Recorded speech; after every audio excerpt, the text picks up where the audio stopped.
இப்போ ராஜ்யசபா சீட்டு எலெக்ஷன் நடக்குது. பாஜகவுடைய நிலைப்பாடு என்னவாக இருக்கும்போது அண்ணாமலை அவர்களுக்கு சீட்டு கேட்டு அவர் மினிஸ்டர் ஆக்கிடுவாங்கன்னு ஒரு பரவலான ஒரு கருத்து போகுது. நீங்கள் அதிமுகவில் அண்ணாமலை சீட்டு கேட்பீங்களா இருப்பீங்க? அதாவது இந்த ராஜ்யசபா தேர்தல் கூட்டணி இதையெல்லாம் பார்த்தீங்கன்னா தனிப்பட்ட முறையில் நான் சொல்ல முடியாது. இது வந்து எங்களுடைய தலைமை முடிவு செய்யும். எங்கள் தலைமை முடிவு செய்ய என்ன செய்கிறார்களோ, எங்கள்கிட்ட இருக்கிறது 4 சீட். 4 சீட் இருக்கிறதுனால தலைமை என்ன சொல்கிறாங்களோ அதுபடி கேட்போம். அதிமுக ஆதரவு கொடுக்கணும், கூட்டணியில் இருக்கிறோம். இப்போ அதிமுக ஆதரவுன்னா ஆதரவு கண்டிப்பாக கொடுப்போம்.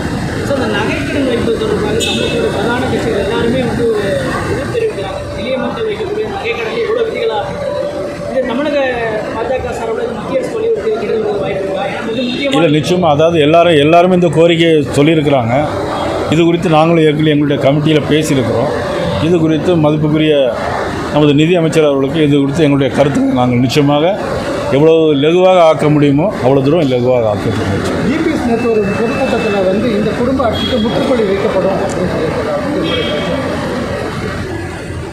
அதாவது நான் ஏற்கனவே மாநில தலைவராக பொறுப்பேற்ற நாளிலிருந்து சொல்லிகிட்டே இருக்கேன். திமுக ஆட்சினால் மக்களுக்கு நிறைய சிரமங்கள் இருக்குது. சொத்து வரி உயர்வு கூட்டியிருக்காங்க, அது 300 மடங்கு கூட்டியிருக்காங்க. அதே மாதிரி மின்சார கட்டணம் பார்த்திங்கன்னா ஒவ்வொரு வருஷமும் 6% கூட்டுறாங்க. தொழிற்சாலைகள் நடத்த முடியாது, ஹோட்டல் நிர்வாகங்கள் நிச்சயமாக நடத்த முடியாது. சொத்து வரி உயர்வு, மின்சார கட்டண உயர்வு, கட்ட பஞ்சாயத்து, கஞ்சா கடத்தல் எல்லாமே இந்த ஆட்சியில் அளவுக்கு அதிகமாக போய்ட்டுருக்கு. சட்டம் ஒழுங்கை காவல்துறையால் பராமரிக்க முடியவில்லை. ஆக இதனால் இந்த ஆட்சி வந்து மக்களுக்கு விரோதமாக இருக்கிறது.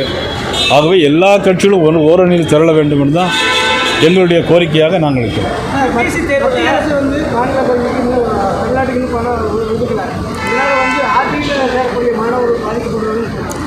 இதில் வந்து எந்த மாணவர்களும் பாதிக்கப்பட மாட்டாங்க. அதாவது ஏற்கனவே நமது முதலமைச்சர் அவர்கள் டெல்லிக்கு போயிருக்கிறாங்க. டெல்லிக்கு போன இடத்துல இதை பற்றி அவங்களுக்கு கண்டிப்பாக சொல்லியிருக்கணும்னு நான் நினைக்கிறேன். அவங்க சொல்லியிருப்பாங்களா, பேசினாங்களான்னு தெரியாது.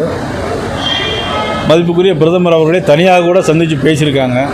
அப்போ இது குறித்து பேசினாங்களா என்பது முதலமைச்சர் அவர்கள் தான் விளக்கம் சொல்ல வேண்டும். வழக்கமாக ரிலீஸ் பண்ண வேண்டிய ஃபண்டை ஹோல்ட் பண்ணதுனால ஆர்டி அட்மிஷனால் 1 லட்சத்துக்கு மேற்பட்ட சேர்க்கை வந்து பண்ண முடியல. அது 1 லட்சம் மாணவருடைய கல்வி வந்து ஆர்டியில் பாதிக்கப்படுறதுக்கு சென்ட்ரல் கவர்மெண்ட்டுடைய ஃபண்ட் ரிலீஸ் ஆகாது அப்படின்னு ஒரு குற்றச்சாட்டு வைக்கிறாங்க.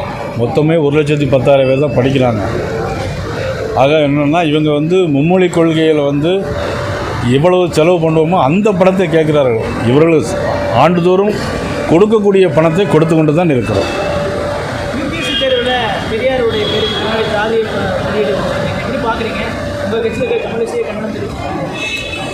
என்னை பொறுத்தவரையில் யாராக இருந்தாலும் சரி, ஜாதி பேர் வந்து இருக்கணுங்கிற கட்டாயம் ஒன்றும் கிடையாது.